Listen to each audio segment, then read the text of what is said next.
السلام علیکم ورحمۃ اللہ وبرکاتہ۔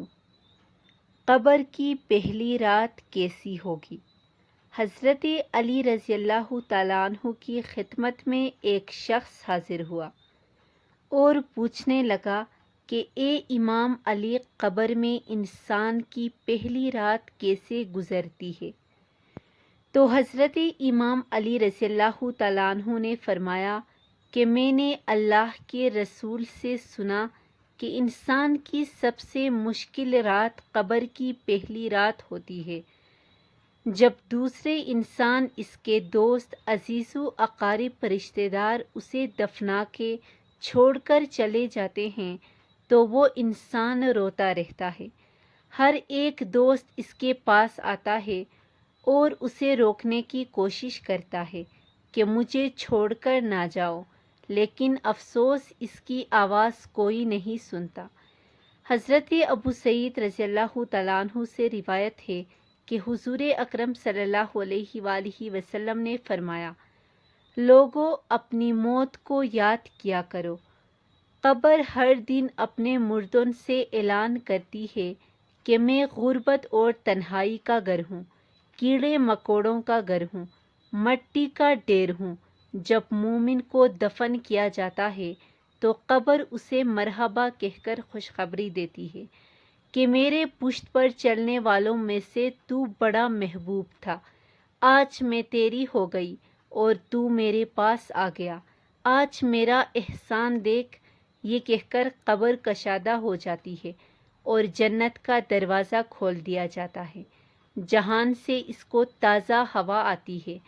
حضرت ابو ہریرہ رضی اللہ تعالیٰ عنہ کا بیان ہے کہ حضور اکرم صلی اللہ علیہ وآلہ وسلم ایک جنازے میں شریک تھے اور میں بھی آپ کے ہمراہ تھا۔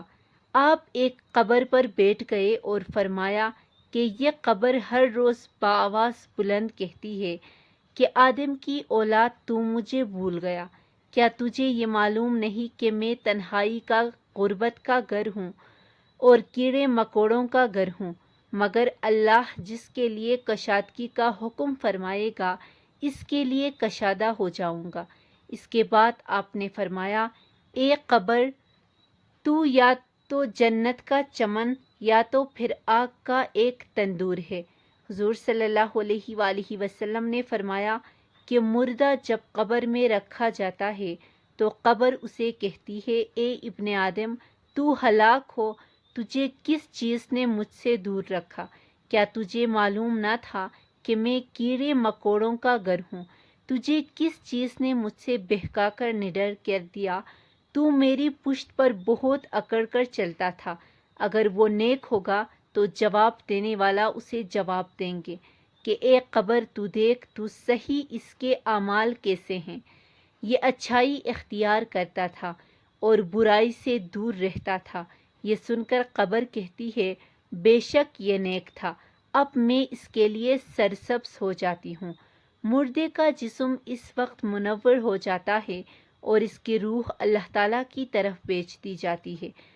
حضرت عبداللہ بن رضی اللہ تعالیٰ عنہ سے روایت ہے کہ حضور اکرم صلی اللہ علیہ وآلہ وسلم نے فرمایا کہ مردہ قبر میں پیشتا ہے اور ان لوگوں کے گھروں کی آواز بھی سنتا ہے جو اس کے ساتھ جنازے میں گئے ہوں۔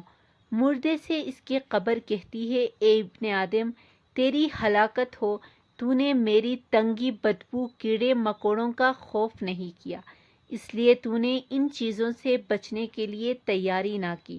بدعمال مردے سے قبر کہتی ہے کہ تو نے میری تاریکی، میری وحشت، میری تنہائی اور میری تنگی، میرا غم تجھے یاد نہیں رہا۔ اس کے بعد قبر اس کو جکڑ لیتی ہے اور فرشتے اس کو ہتھوڑوں سے ایسے مارتے ہیں کہ اس کی پسلیاں ادھر کی ادھر ہو جاتی ہیں۔ پھر دوزخ کی کھڑکی اس پر کھول دی جاتی ہے اور وہ مردہ حشر تک اس عذاب میں مبتلا رہتا ہے۔ مرنے کے بعد ہر مردے کو صبح اور شام کو اس کا ٹھکانہ دکھایا جاتا ہے۔ فرشتے جنتی کو جنتی دکھا کر خوشخبری دیتے ہیں اور دوزخی کو دوزخ دکھا کر اس کی حسرت اڑاتے ہیں۔